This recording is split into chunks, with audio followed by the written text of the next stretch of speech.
Hey, hey, hey, hey, Joseph S., Mr. Milton was trying to find me on my phone.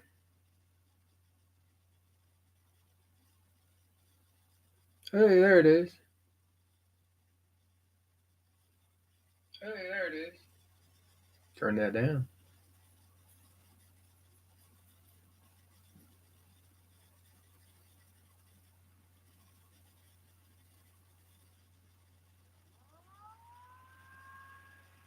All right, all messages.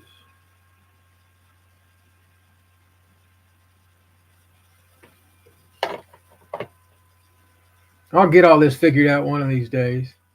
I got the lights figured out. Not a terrible glare on the picture behind me.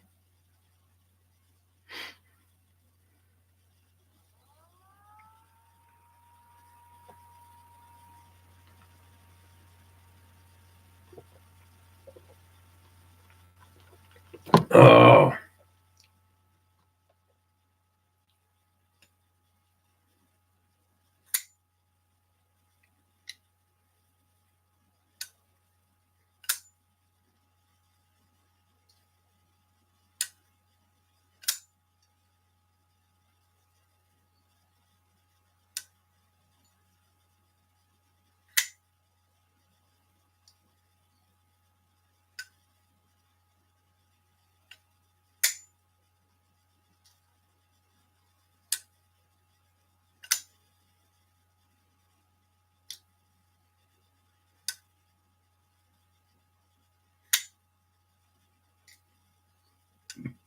what did I buy last?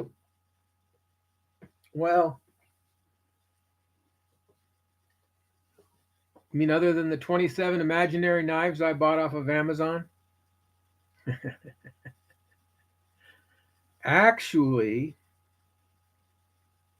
um, both of the customs that I had been on a list for, both started um, work on them at the same time. So Mr. Keith, the knife freak, is he's working on my fixed blade. Last I saw of that last week, um,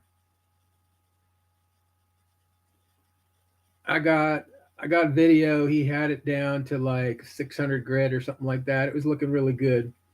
Um, there was a little speck on the blade, and he was wondering whether or not that was going to be an issue for me. And honestly, for a custom knife, a little tiny speck like the one he showed me, it wasn't an issue with the integrity of the steel or anything. It was just a little speck, but it stood out a little bit if you were somebody who gets OCD about your grind lines.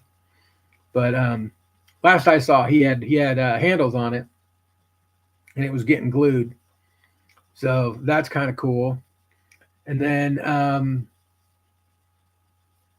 turns out, so I had been really, really, really wanting to get a Edgy Blade Works tipper, and I finally got up on the list. Finally got the funds together, put the almost $1,000, and finally it was just meant to be. So we started chatting about materials, et cetera, et cetera. And he was like, "Oh, by the way, um, if you're interested, I've got three other knife designs that I haven't ever done before. Um, but if you're interested in any of those three, I'd be happy to send you, some info on them, and you can see if it's anything you might be interested in." And there was this one, actually, there was this number three, the third design that he sent me, had a really kind of, it's got a Persian aspect to it, as he mentioned, but it's also got an aspect of the belly of that tipper that he made. So I'm going to be very, very interested to see how this comes out. And what's up, Dr. Drew? Won't play the video.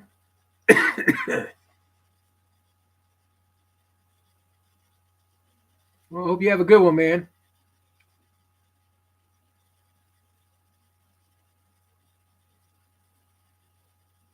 I've had some funky stuff. I don't know. It's really weird. I've had it. I've had it glitching on me anytime people are doing the up and down.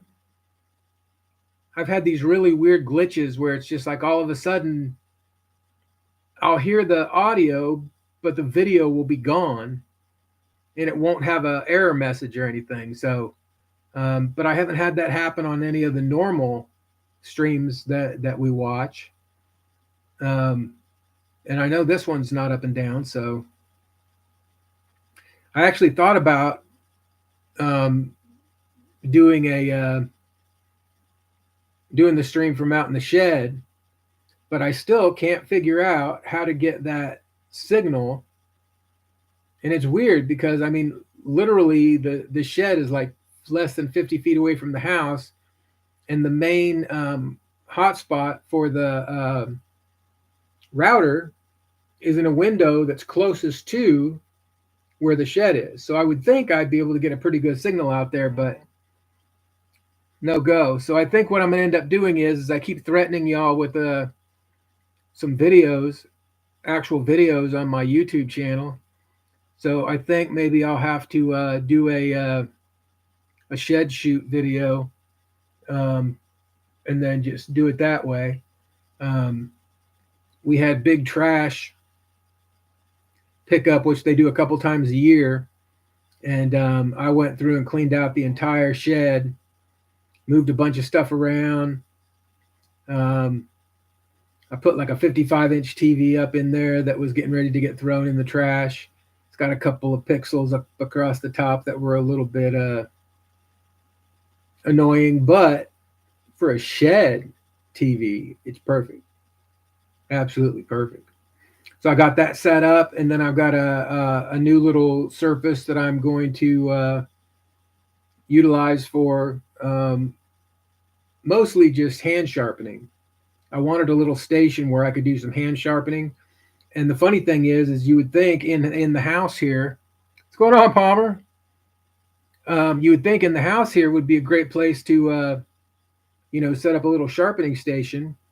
The only problem with that is I've got a rambunctious pug dog who um, thinks it's funny to take off with my knives if I leave him anywhere where he can get to them. And he did manage to get one open. He dropped it off the tabletop, and he showed up out in the living room next to his dog bowl with a freaking Kaiser in his jaws, thinking he was cute. And fortunately, he didn't get himself in any kind of a bad way or anything. But yeah, so I've got to watch him. In fact, he got sick here a couple weeks ago, and at the same time he got sick, he'd been up on the bedside table in my bedroom, so I forgot to close the door. And he got up on that bedside table, and I've got one of those little steel mesh balls that I got it from Ionin, and I have it sitting next to my bed. Well, I kept a toothpick in it and a denta pick sitting right next to the bed. Well, I found the denta pick, I found the ball, but I didn't find the toothpick from the Victorinox. So man, I thought for sure this stupid dog ate that toothpick and was having some kind of gastro issues. Well, it turned out I found the toothpick when I did laundry that week. So I realized it wasn't that, and he was just not having he was just having some belly trouble, and he got it all worked out. But when they start getting stupid like that and start grabbing stuff, you have to really, really keep an eye on them. Pugs are not known for their intelligence. Even the dog is a knife enthusiast. Well, the young one is anyway. The older one, he could care less. He's starting to actually chill out. The funny thing is sometime around when they turn 3 years old, they start actually kind of becoming more like a loaf of bread than anything. I mean, for the most part, they just become pretty much nap takers for about 18 hours a day. And these two aren't big eaters like some of the pugs I've had before. Um, I've got a few pugs that's all they wanted to do was eat. Huh? Isn't that right? This one here, this is the young one. He gets more excited to go for a walk than anything. You see those ears perk up? Did you think we were going to go for a walk? You know, we already went for a walk, didn't you? We already went for a walk, huh? Yeah. When we tell him that that's what time it is, he starts doing circles and just barking his head off until he gets his harness on, and he will bark all the way up until we open the door to go out. He's a goof, aren't you, a goof? Yeah, you goof.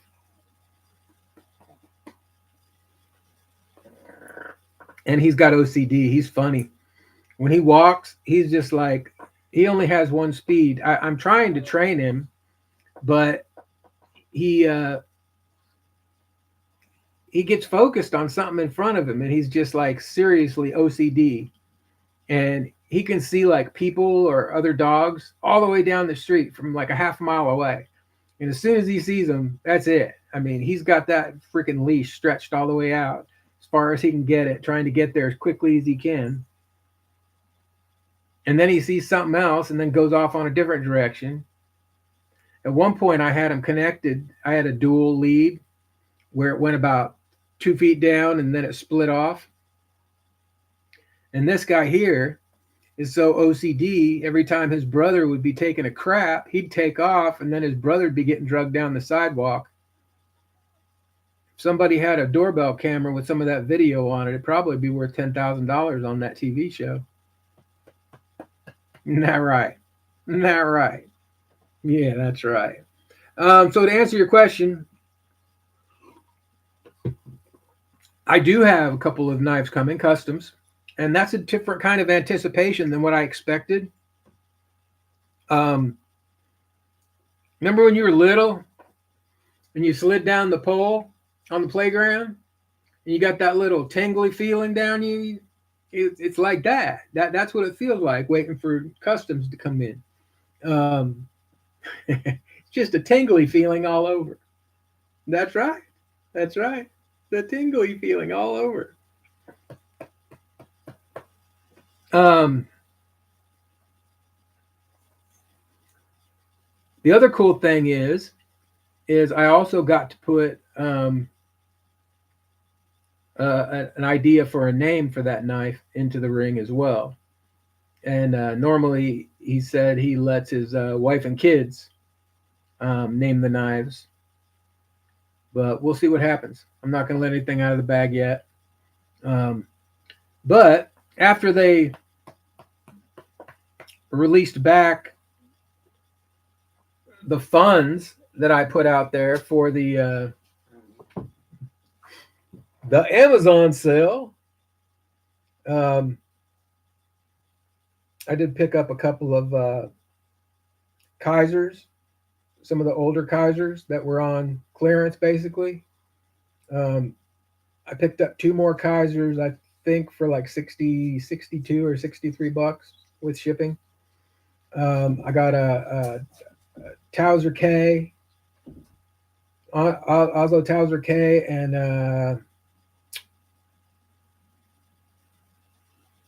another one. What was the other one I got?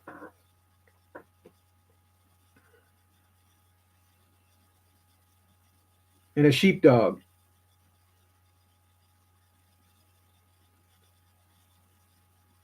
Both of them in the blue rich light for $62. Hey Joe, what's going on, man? So I'm kind of excited about that. I'm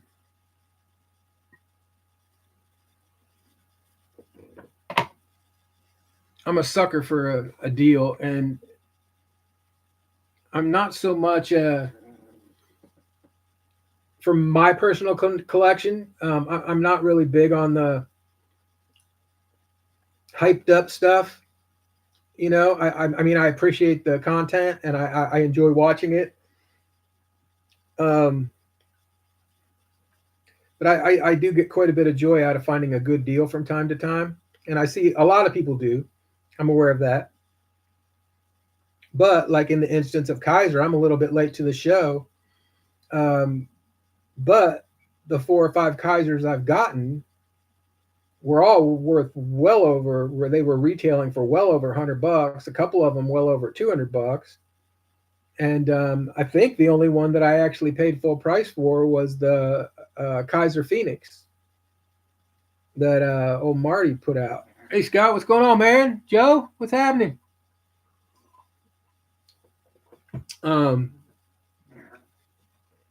It's funny, Scott.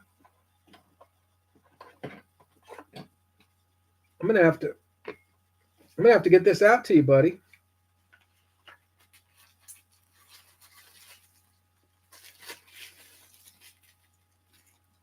There's that matching blade I was telling you about from that Fox Edge company that I sent you for Christmas a couple of years ago.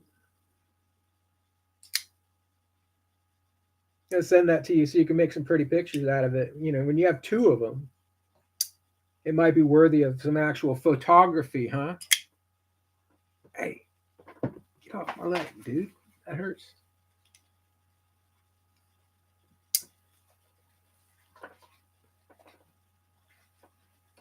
Hey, Bushcraft, what's going on, man? Oh, dude, I do that all the time, Bushcraft.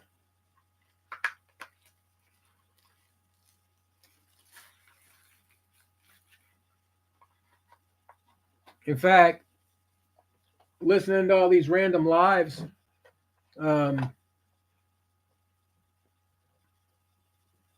makes it much easier to clean out the shed. Had that going on. So I've been working on getting the shed cleaned out and getting that. And, you know, I got my certificate from the Dollar Club hung up on the wall. I moved my my framed photograph of Hugh Hefner down a little bit, so it would be down there where I'm going to be doing all my hand sharpening at. And then if anybody has any suggestions or experience, I've got 4 or 5 different stones and Japanese stones, etc. But I don't have any diamond stones or diamond plates. If anyone's got any experience with that, just throw it up on the chat, because I'm actually considering getting rid of my Tormac. In fact, some of you might have seen I put it up for sale, and kind of taking it in the more of the hand sharpening direction. I get a little bit more satisfaction out of that, and I'm starting to get a really good feel for it. Surprisingly, I think one of the reasons I started getting such a good feel for it is when I started doing wood carving and working with my wood carving tools. I don't know, there's just something that was a little bit different about working those precision blades like that. And it was a much smaller blade, you know, that you have to work with. But for whatever reason, I mean, it was just so much easier for me, and I got back in that muscle memory from that motion. And once you get that muscle memory locked in, especially if you can find that 15 degree, it just makes the whole thing a dream. It makes it much easier to sharpen.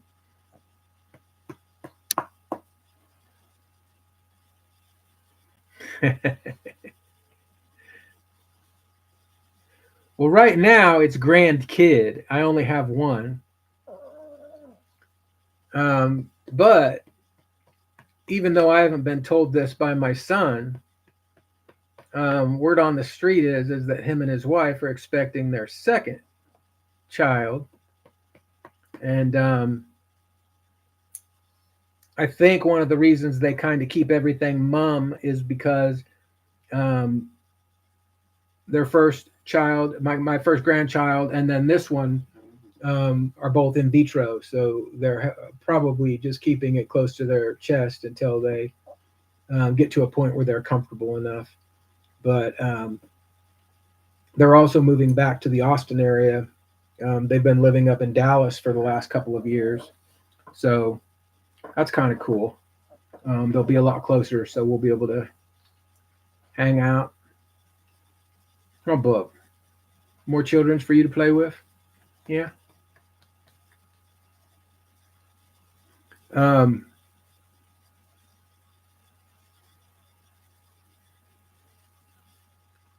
10 by 10 for the son-in-law.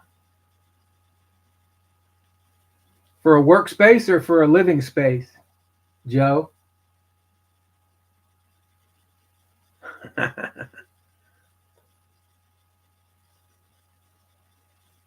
So this guy was born a couple days before Valentine's Day. So his name is Blazer P. Valentino.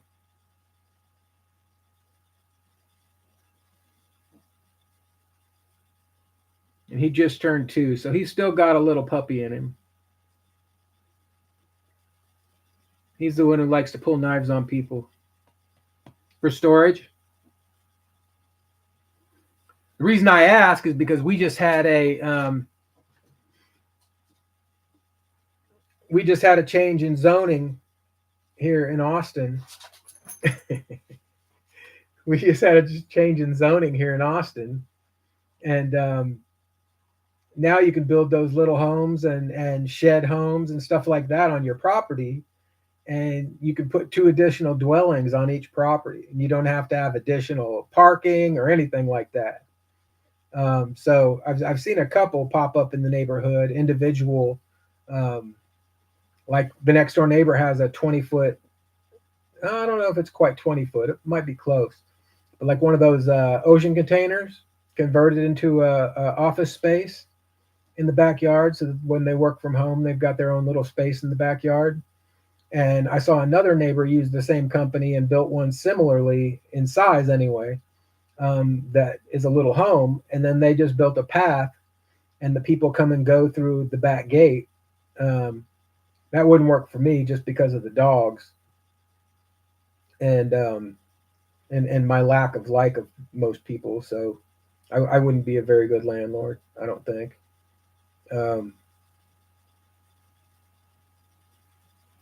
Yeah, I don't think I'd be giving up my shed or my backyard. At least not at the point where I'm at now. So hopefully that continues to be cool. But the cool thing, so my shed, one of the coolest things about it is there's a loft that we built up in the top, and like a lot of the stuff that I keep stored out in that shed, I'm able to seal up in plastic totes and put it up in the top, so it's out of the way, and then that makes the lower space usable for workshop and sharpening, etc. I like the Tormek, and I've done a couple dozen knives on it. But I mean, I've had the dang thing for like 2 years. I put 1,700 bucks in the dang thing, and my Worksharp Ken Onion edition is easier to use and puts a better edge on it, in my opinion. Oh yeah.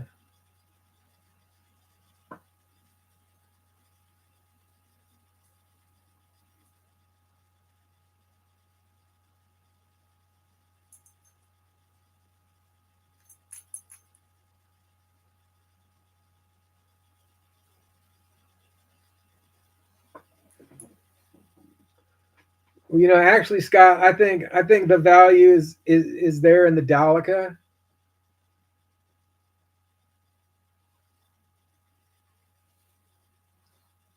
But this box opener made out of an old hole punch. Oh, that's probably going to have the young ones fighting over that. My daughter actually really likes it.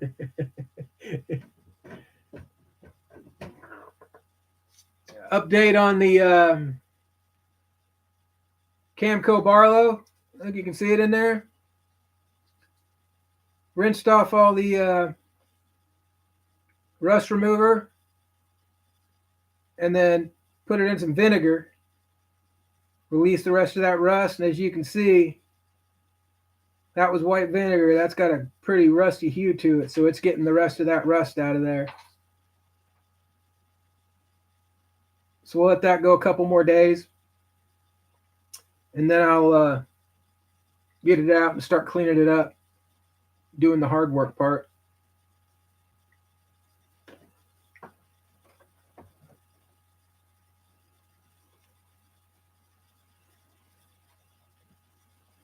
I agree with you, Scott. I think the main thing would be finding a good spot.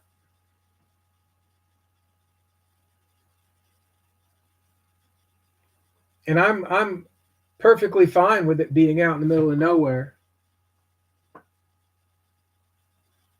Did the vinegar smell a lot? Yeah, it so sure did.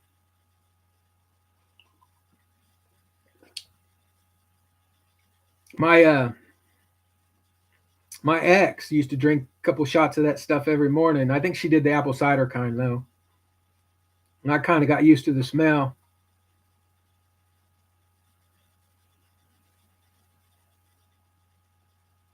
But it's not a good taste. I can put it in like a salad dressing or something, but for the most part, you're not going to catch me drinking swigs of it.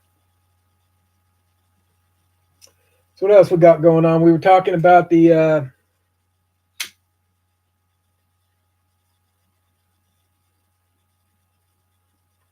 Persian blade.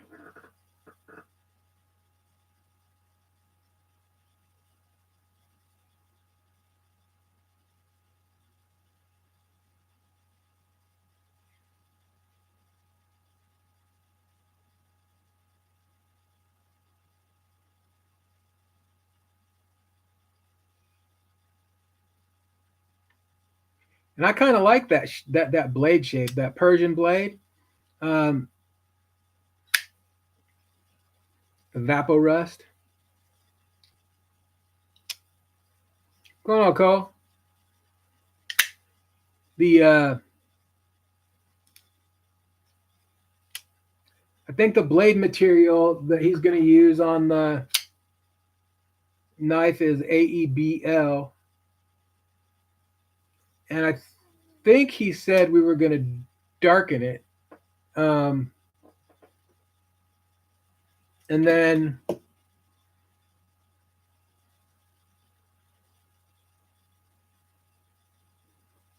vintage micarta on the scales, and I think what we're going to do, because I kind of want the yellow to offset the black, I think most of the vintage brown is going to be removed, and it's going to leave a lot more of the yellow, and then maybe around the edges of the scales we'll have some of the brown from the vintage micarta still involved, and then I think all of the hardware is going to be like black, matching the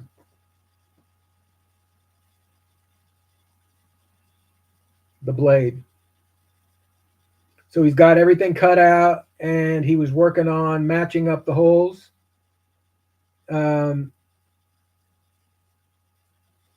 So that's progressing really nice. So once the fixed blade's done, that's probably going to end up going straight up to Michigan for or straight down to Knoxville for Joe to put a sheath together for it. And I think I decided I'm going to do a scout carry sheath on it with a little bit of an angle to it so that I can cross pull like that. So that'll be cool. So we got those going. The two Kaisers will probably be here in a couple days, so that'll take the edge off a little bit. And then I'll start thinking about what I'm going to be doing with the remainder of my 2024.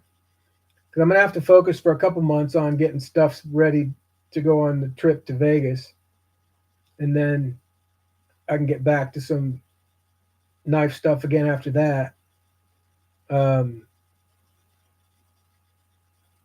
But we'll see. We'll see if we'll see if these two customs kind of give me the itch, or whether or not I kind of move back towards the Barlow thing. I've been inquiring in a couple of spots about doing some getting into a couple pass around groups. Um, so working that out, and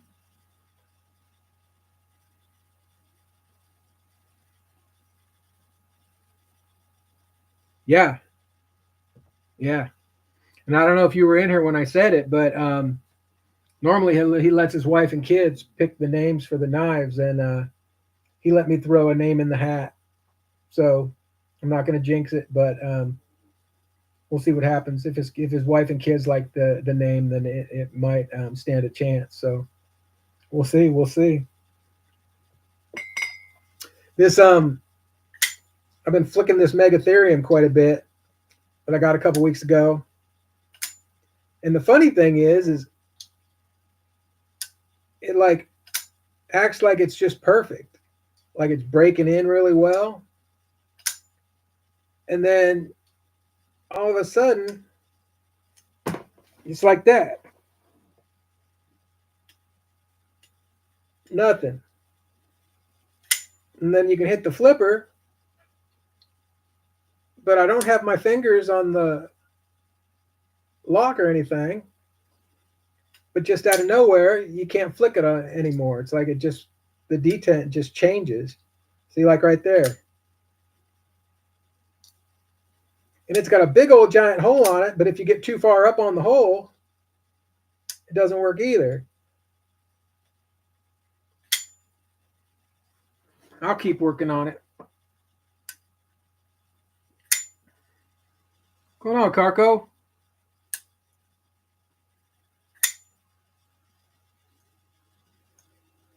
I do like the sound of this, and I like the heft of it. It rings pretty good.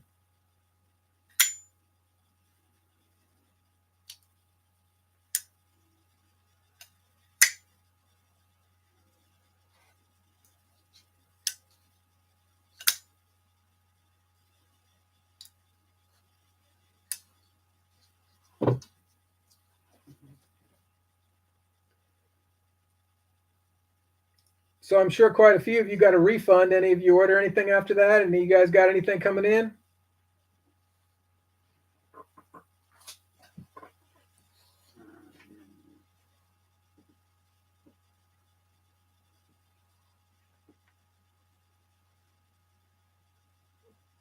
What's your close there, buddy?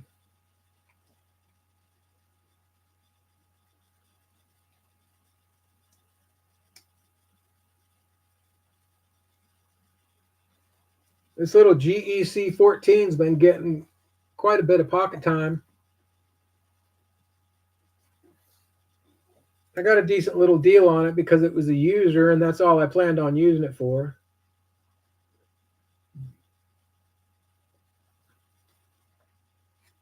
But it needs a slip. But it's a cool little knife.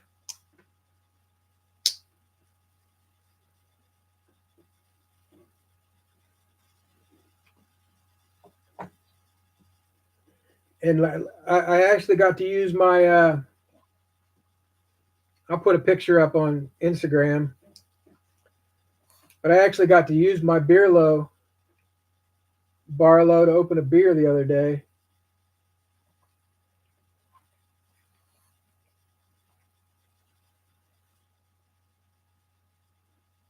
If you like the Barlows, check out the Barlow Bearcat Club.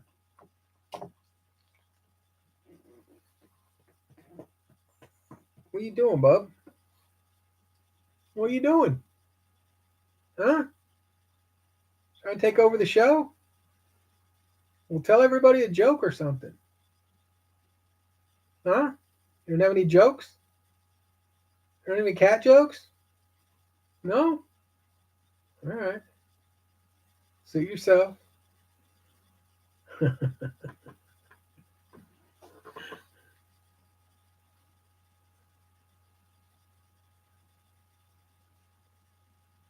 Otis. Is you a Otis? Is you a Otis? You like that name? All right. Beaver's trying to change his name.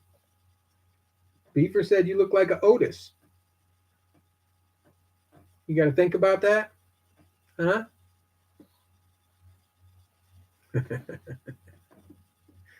Oh, what else I've been flicking? So, um, I won a knife from Josh Branson a couple weeks ago, and it's a Damn Designs, but him and his son are customizing it for me. So, since I said I was going to give away everything that I won um, for the rest of the year, I kind of started really kind of digging on this custom knife that um, Josh and Caden are working on. But turns out that I did a swaparoo with old Josh Branson a couple, maybe a year ago. And I ended up with a cool Drever, no knife Drever that used to be in, oh, what's his name? I'll think of it here in a minute. But belonged to somebody else, and it was a version 1 Drever, so I kept that in the collection. But one of the other knives I ended up with, look at him over here, trying to pick out a knife to swipe. Huh? You looking for a knife to swipe? You swiper? Swiper, no swiping. But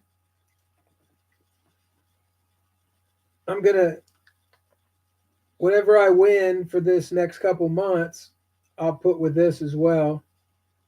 But this is a Miguron Moyaro. Big old knife. But there's a little bit of anodization and customization that Josh did to this knife.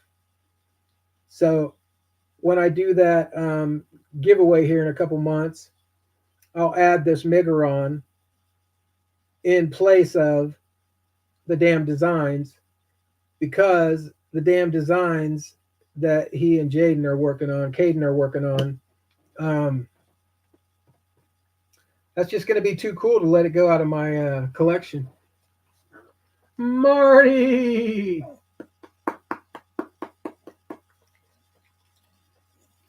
That's the guy I've been telling you about, Blazer. Yep. Troublemaker extraordinaire.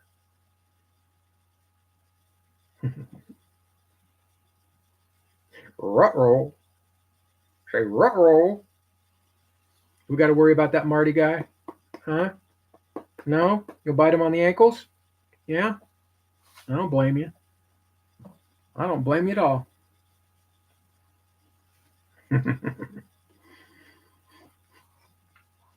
So what else?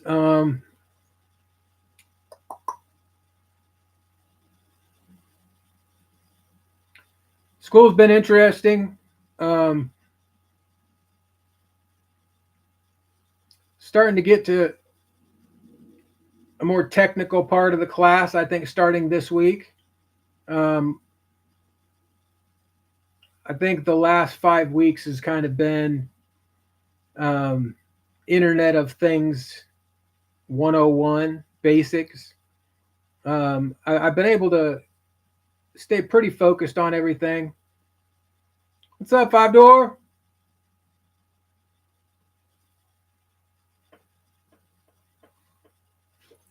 I was just messing with the Megatherium here a little while ago.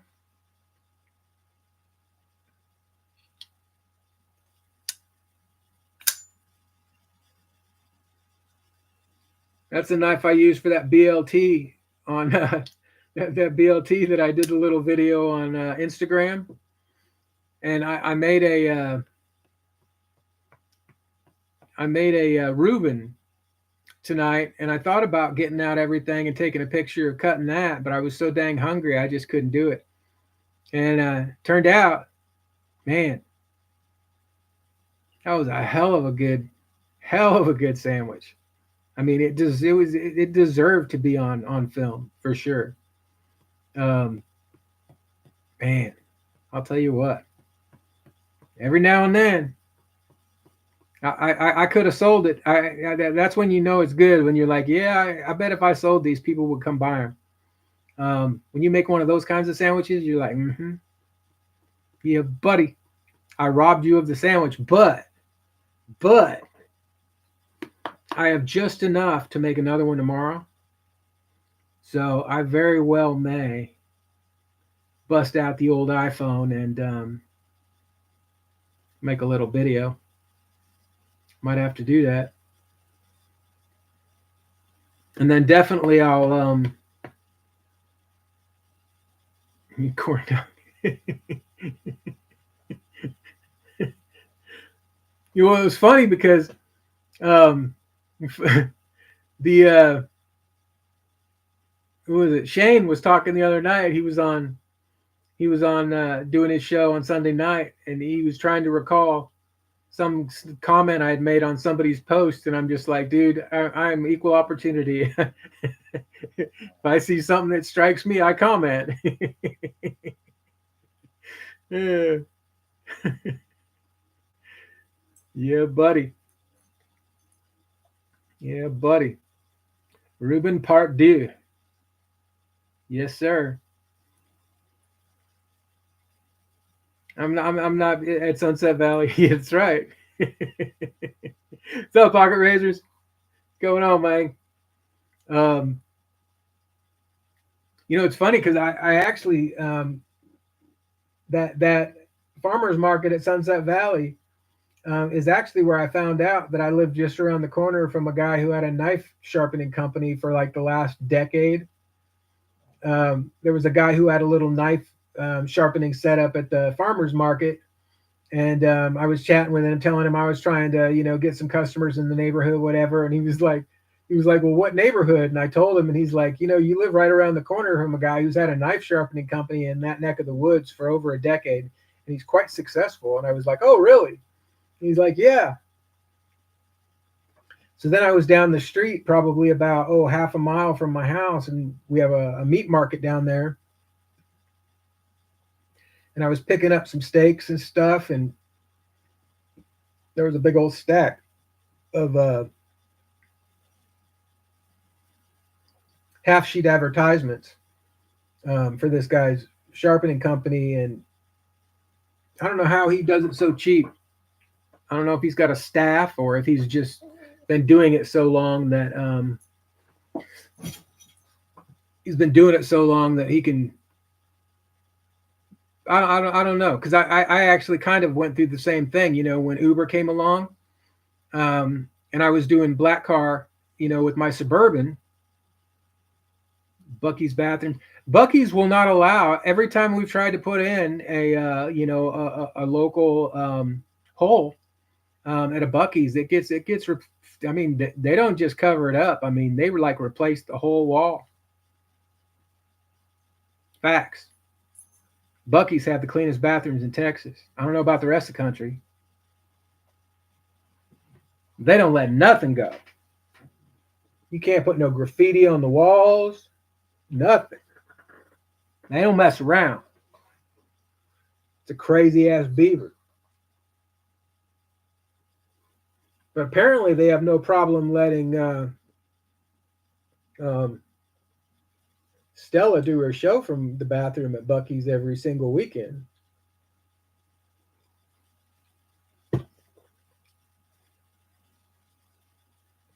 It's funny, my mom was doing the tour with her boyfriend, taking him around all the sites down in San Antonio and all the sites south of Austin. And it's funny because she went through the list of all the things they did, and Bucky's was like the second or third thing she mentioned. So it's an institution here for sure. Don't mess with Bucky's.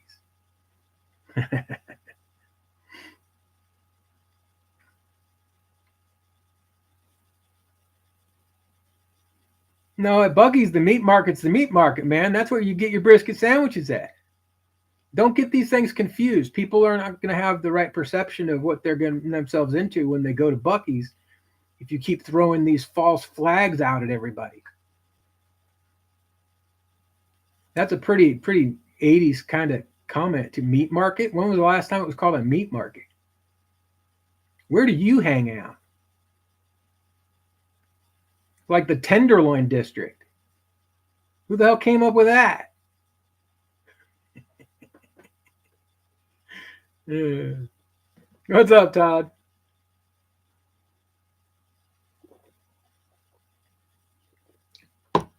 Nanner pudding.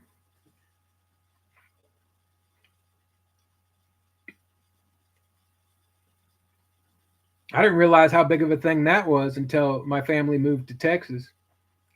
There's people down here, that's what they do. They barbecue and nanner pudding. Every barbecue joint you go into's got their version of it, and they're all good.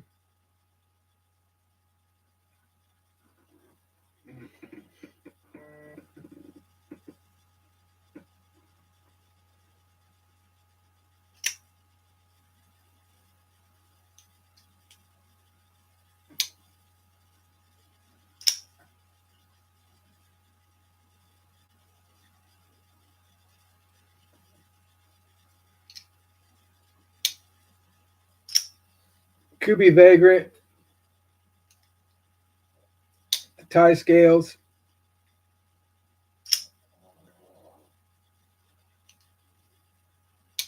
My favorite little knives.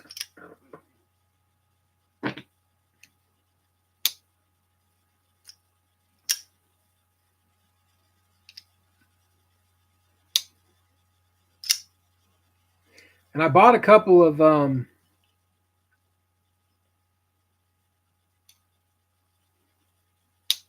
more of the inexpensive Kubis. Yeah, so far, I got a couple of the inexpensive Kubis, and I didn't like them nearly as much as this one. Um, they're all right. They're right up there with um, Kaiser for sure. But the high end stuff, once you get over to their high end, I mean, it's just like butter. The action is just so killer.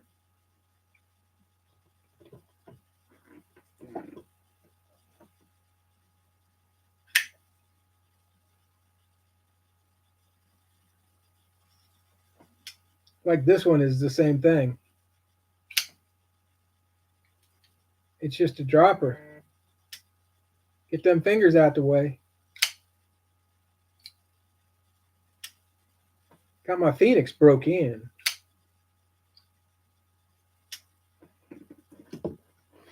Yeah, the only thing I haven't got figured out yet, Mr. Pocket Razors, is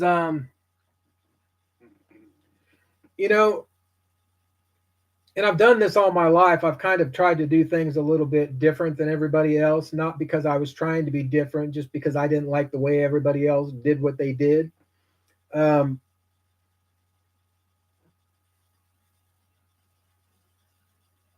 so it's like you see a trip like this where the event is actually done in a matter of, I could fly in early Saturday morning, bowl, and then get back on another flight within 24 hours and be out of there.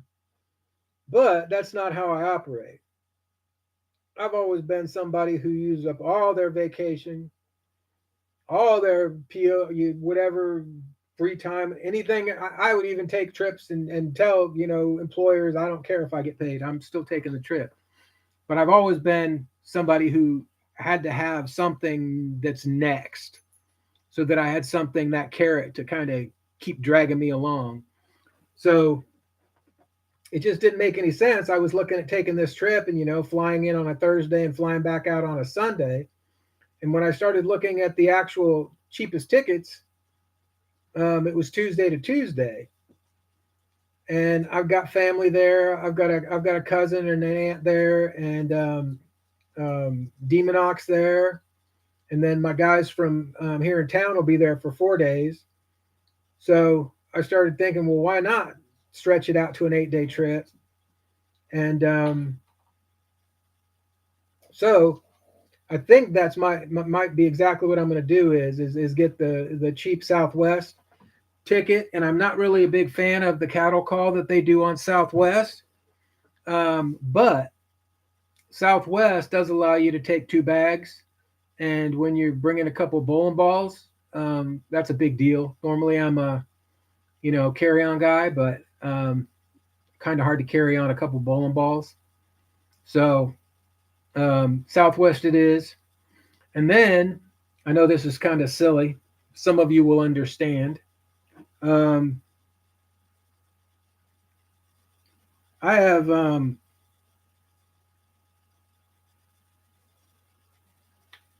a slot machine game that I play on my phone, and it's it gives you points for playing. And I've been playing this thing for probably 12, 13 years. So I've got like tons and tons of points, but it's just something that I always did when I was sitting around waiting for the next customer or whatever. Well, turns out um, I've got like 750,000 points. So all of those points, I can choose from like 4 or 5 different hotels. So I'll probably stay at the South Point while all the guys are in town. But I've got enough points. I figured out that I can pay for 3 more nights of hotel stays comped. And I think there's another one because I'm only allowed to use 3 rewards within a month. So 2 of them were for 2 nights comp and 1 night comp. And then there was another one that I could trade in like 200,000 points for $250 in gambling credit. So those 3 right there will allow me to be able to extend the trip out. And then one of the great things about Vegas is all the good, cheap food. So I'll figure out something and turn it into an adventure. But I kind of like to go out and see Lake Mead before it starts filling all the way back up, because I'm sure that's kind of pretty crazy looking, seeing that thing down as low as it is. I remember going down there and checking that out when I was a kid. One of our grand adventures, we were pulling a trailer. I believe we were coming back from Maine, headed for California. And we always took 2 or 3 weeks to travel the country on the way across. Always went to a couple state parks and whatever. But we were driving through Death Valley, and the engine blew up on the car, and we were pulling a trailer. So they got AAA to drag us back to Vegas because it was closer than LA. And I remember we were stuck at a campground in Vegas, and it was like in downtown Vegas at the time. And I remember we were stuck there for several weeks waiting for them to rebuild the engine on the car. And the other thing I remember about that 2 weeks is right across the street from us was a water park. And it was the first time that I went to one of those big, giant commercial water parks, where you had to have the mat and the walls on the slides and the whole 9 yards. I think we got to do that a couple times, but I know we were pretty tight at the time. But spent a couple weeks in Vegas and didn't even, in fact, on that trip, my brother, we went to Circus one night, and my brother won a giant stuffed elephant that my mom ended up turning into his Halloween costume that year. And he ended up winning like several costume contests from the Circus elephant. But I am kind of looking forward to it. I'm not a big casino guy. I'll go play some poker. If they have maybe a small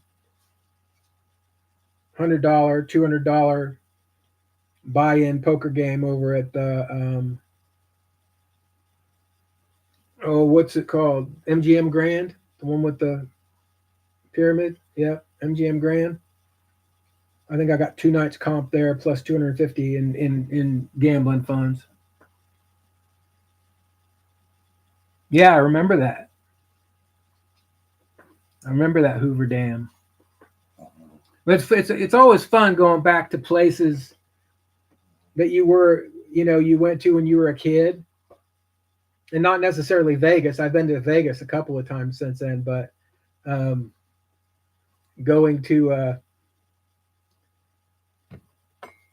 I think this kid is getting hooked on the limelight, man. He is just being like super needy tonight. What are you doing, Goof? Huh?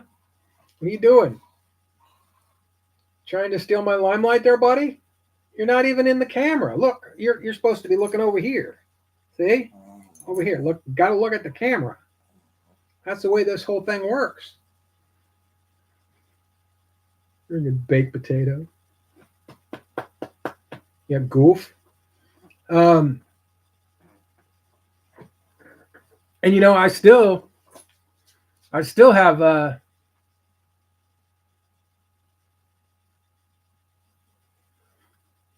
you're out in California, right? Pocket razors. I always remember when I was living in Southern California, a lot more than Northern California. But I remember, I mean, even in the little neighborhood we lived in Antioch, in the Bay Area, there was a little poker room, and then a couple of the guys that I worked with when I was, I don't know, 18, 19 years old, they would like paint houses um, during the day, and then at night they'd go and work as dealers at the card rooms, which is a cool job if you're a good poker player. Southern Oregon.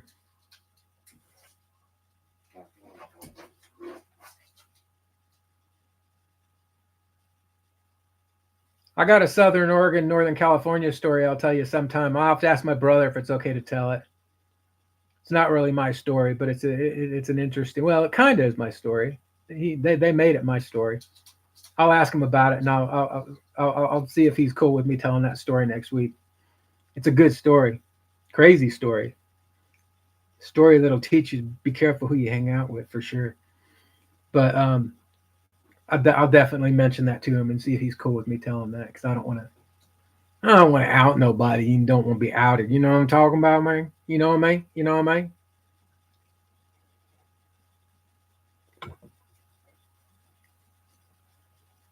So I'll tell a story about the longest time I ever spent in jail. I just turned 18 years old. I lived in Port Orchard, Washington, which is kind of Bremerton across the bay, um, on your way to Tacoma. Um, there was a little foot ferry you could take and get over into Bremerton, where the shipyards are and where the Navy base is. Um, but I had just turned 18, and my buddy, who I was living with, him and his family, um, he was 17. So I had gone out and made some cash, and we got his mom's boyfriend to buy us a handle of um, tequila, and we were pretty sauced up. I mean, we gave some to his mom and the boyfriend, but between the two of us, we probably drank 2/3 of that by ourselves. So we were pretty drunk. So we decided to head into town on foot so I could get a pack of smokes. And we were at the grocery store, and I'm standing at the checkout line. I've got my cigarettes in my hand, and I'm making the transaction. And I look up and hear a hubbub going on. And my drunk buddy decided to run out the door with a case of beer. Well, the biggest problem is my buddy's probably about 5'10", 285, and even the guy who was chasing him, who was in his probably 40s or 50s, was probably 50 pounds overweight, but he was gaining on him because of the drunk factor that was involved. So they pick him up. Well, I hung around like a dummy because I needed to know what to tell his folks, or his mom anyway. So I'm hanging around trying to figure out what's going to happen. And then I see the lady at the counter pointing at me. So then the cops come over and start putting me in handcuffs and everything. And I'm like, hey, hey, hey, hey, hey, what's going on? Well, apparently she told them that I was the disturbance so that he could go out the door. No, that was not the case. He surprised me with that decision. And if he would have mentioned that decision to me, I would have really kind of tried to push him in the opposite direction, but he didn't ask. So as they're patting me down and putting me in the car, my 17-year-old buddy is puking in the back of the police car. And I don't just mean a little. I mean, he's working out the abs, you know what I mean? I mean, he's got it going on. So the last thing I heard was, as they were putting me in a police car, was that they had gotten a hold of his mom and that she was on her way down to get him. So they didn't want anything to do with him anymore after he destroyed the back of that squad car. But they decided to take me, and they decided to take me because contributing to the delinquency of a minor. They wanted to teach me a lesson. So I spent 2 weeks in the King County Jail for contributing to the delinquency of a minor, which wasn't a felony, but it was like a mid-level misdemeanor. I was looking at probation and probably community service or whatever. You know, I think that's what they were handing out at King County at the time. But the funny thing that happened was, and it's funny looking back now, it wasn't funny when I figured it out, but about 2 weeks after I landed in the Huskow, there was just this big commotion at the front of the cell, and there was about 20 of us in each cell. But it was right after the 2 week mark, and the sheriff himself actually comes in and calls me out, gets me out, asks me about my court when I went to court. And I said, well, I went to court the third day I was here, and I don't know. They sent me back to the cell. I mean, I'd never been through this before. I had no idea what the hell was going on. So it turns out I got released after the third day, but the paperwork got all screwed up in the jail. So the next 11 days I was in there was a mistake. On the plus side, counted as time served because they knew they were in trouble because they weren't supposed to keep me. So they knew they had a lawsuit on their hands. So they were like, you're free to go, no charges. We dropped everything. Have a great day. Do you need a ride anywhere? They were really, really nice after that. But I took that as a sign to get the hell out of Washington State, and made my way down to Southern California very quickly. That was all it took for me. In fact, that was the last time that I actually lived in Seattle. I've been back a couple times since then. But a couple years later, I ended up down in Oregon, down in the a little bit north of where you're at, down in the Klamath Falls area for a couple years. We'll get some stories out of there here before too long. That was an interesting place too. We were all over the place, man. All over the place. Just craziness. Insanity. I did like Washington State, though. As a kid growing up, there was a lot of cool things about living up there. The fishing and the outdoors, the mountains. It was quite a memorable. It was as memorable as California was by a long shot, even with the the beaches and the great weather. There was just something like, for instance, my mom, when we lived in Washington State, she would get so depressed because it was always overcast so much. And some people just can't deal with it, man. They just can't deal with it at all. So she would get in like these depressions. And we didn't realize that as kids. But a lot of it she figured out later on had to do with all of the overcast skies and cloud cover. So when they finally did retire, that was one of her only requirements was is that we had to be someplace in the Golden Triangle that where it was sunny, and that's how they came upon Austin. At one time, what is now our airport here, um, that used to be an Air Force base. It was headquarters for the United States Air Force Bomber Division during World War II, and now it's our international airport. But yeah, it's got some pretty long runways. K Falls is about an hour and 15 due east. Okay.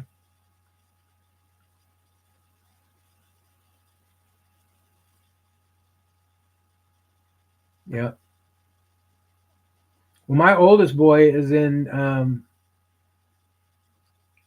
I'm pretty sure he's back up in Chiloquin. And his grandpa, his grandpa built a Napa Auto Parts store and convenience store up there on the Indian reservation. Since they didn't have anything at all, really, I think there was like a pizza joint and a mechanic, and that was about it. But her dad or his grandpa um, is an ex-LA cop, and he's been up there since he went on disability like 25 years ago. So it's kind of funny. This little white guy that looks like Hitler running the Napa Auto Parts store on the Indian reservation. Nope, there's not a lot in Chiloquin at all. I mean, I like to be out in the middle of nowhere, but when we lived out in the country there, I mean, you had to give thought to going into town and, you know, making sure you got everything you needed on your trip because most of the time it was a weekly thing.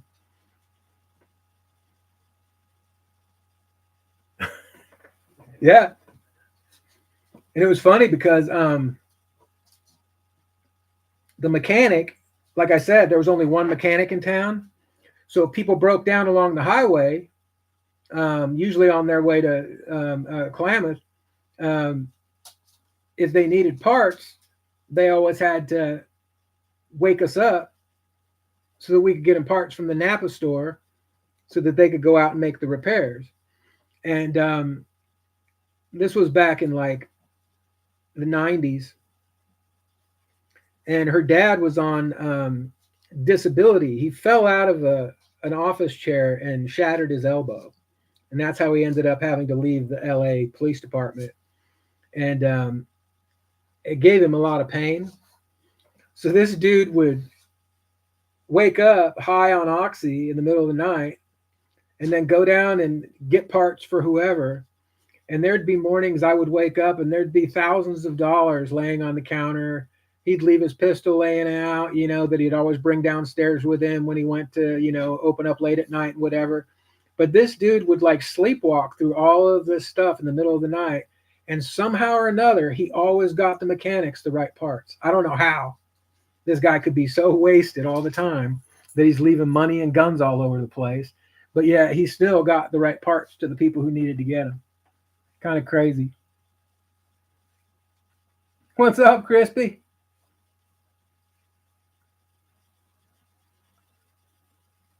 Who we got on? Mr.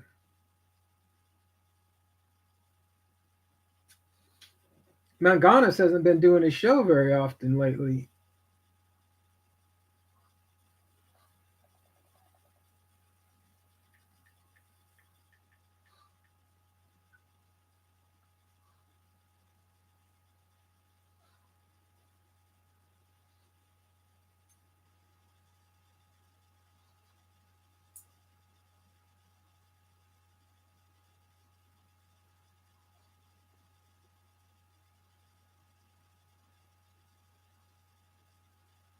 Let me see if I can find him here.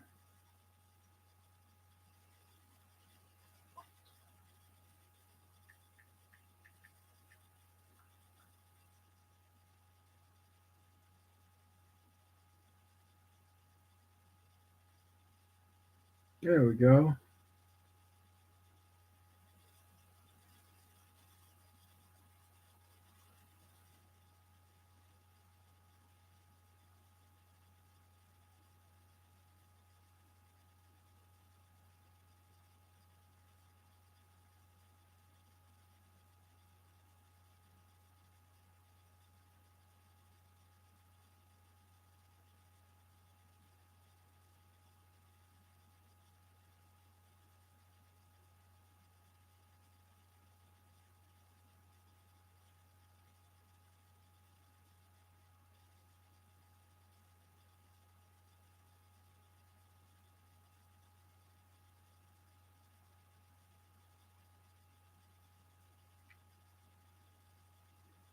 I don't see an Insomniac Live.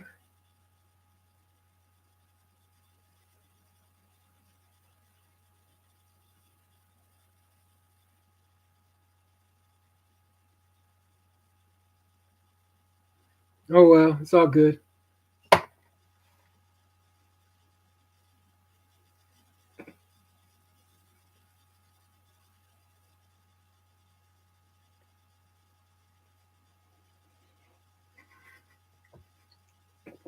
What's up, Midnight?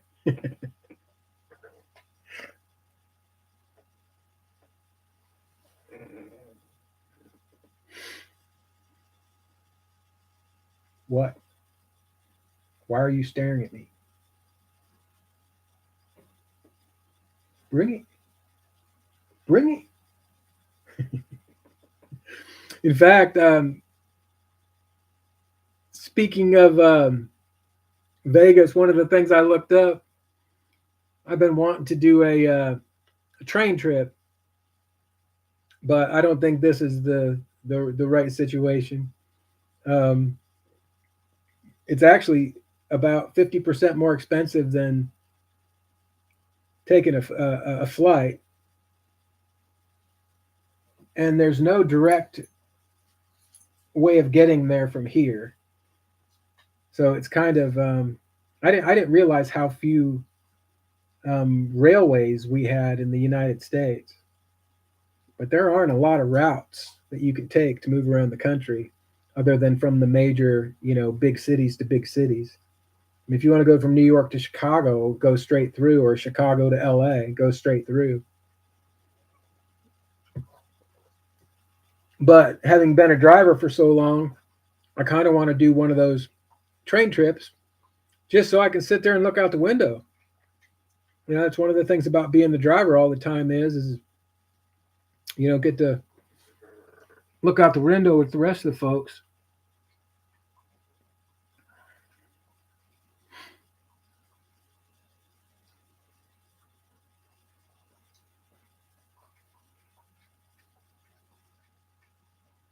Yeah, when we were out there up in the mountains by Denver, it seemed like there was a lot of different little railroads. You could take some day trips and you could take some short trips.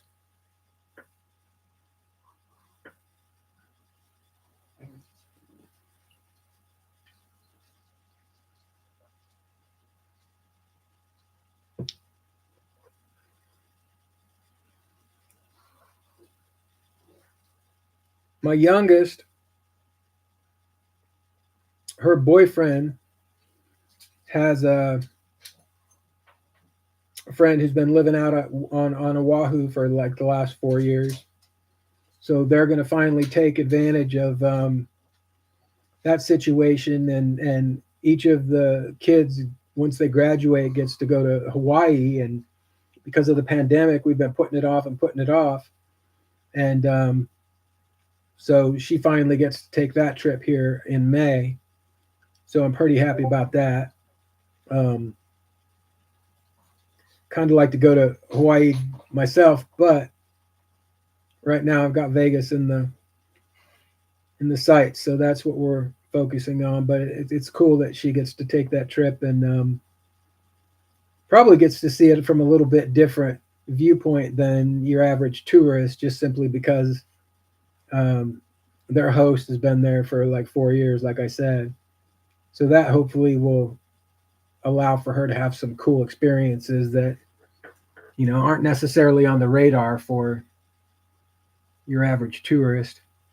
Although I'll tell you what, watching JB do his trip, um, sure looks like they had a heck of a lot of fun. So when we were going to Denver, we were going up to like where Mary Jane is, and we were doing downhill mountain biking in the summertime. And it's apparently gotten to be a pretty big deal, and the accommodations are like super cheap. The only downside is half of the town is shut down because it's summertime, and most of them are set up for like skiing and stuff like that. So you do have to figure out, what's open and what's not. But um, we had a real good time. But I was trying to find a setup where we could go down and do some fishing, and we ended up doing river rafting instead, tubing adventure. Yeah, I saw some pictures of that. It looked like some of it was like them going through some caves and stuff too.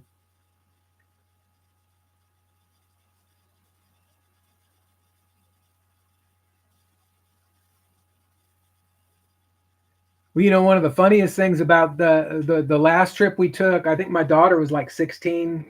She might have been 17. But the guide that we hired to take us down the first day, he rented us the bikes and rented us safety equipment, etc. But the funny thing is he didn't don all of the safety equipment that he rented us to don ourselves for safety purposes. And on top of that, this young stud, who might have been in his early 20s, spent the first 15, 20 minutes trying to show off and impress the daughter, which, of course, I just think that's kind of funny and hilarious, whatever.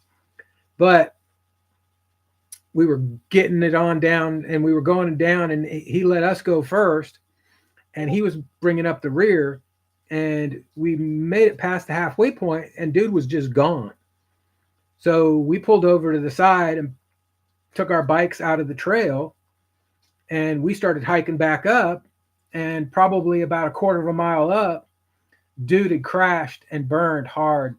I mean, he got his hand under the handlebar going into a berm, and I don't know what he did, but I mean, it was everything except the bone sticking out in his arm.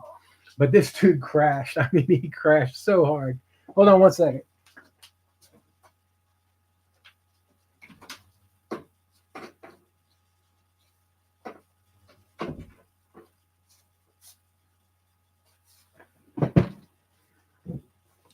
So then a couple of days later, we were turning in all of our bikes and equipment, and he could no longer go out. He had his arm in a cast, and the thumb was sticking straight up, and they had him in all kinds of a funky position for whatever he did to his wrist.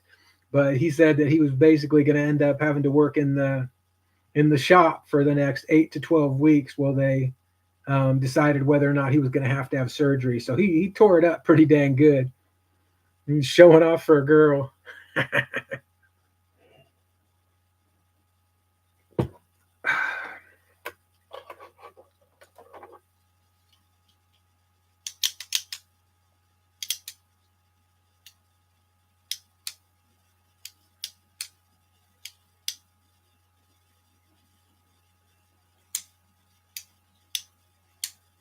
That's one of the benefits of having the shed. And I got a place I can smoke.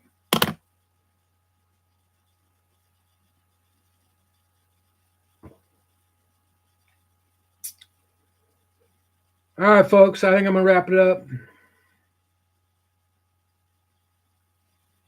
I've got an 8 to 10 slide. It'll be my second Getting ready to cut some nubs off. I got to do an 8 to 10 slide PowerPoint with community notes. And I don't know why. I just hate doing PowerPoints. I'm not a fan. Not a fan. Circumciser.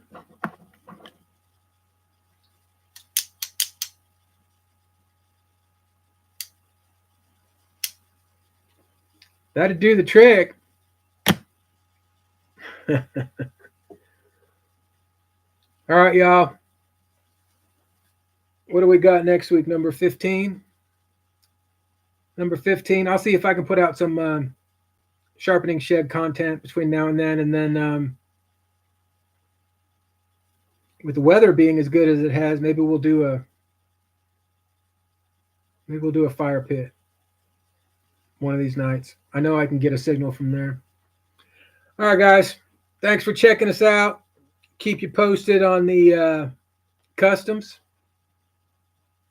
Later.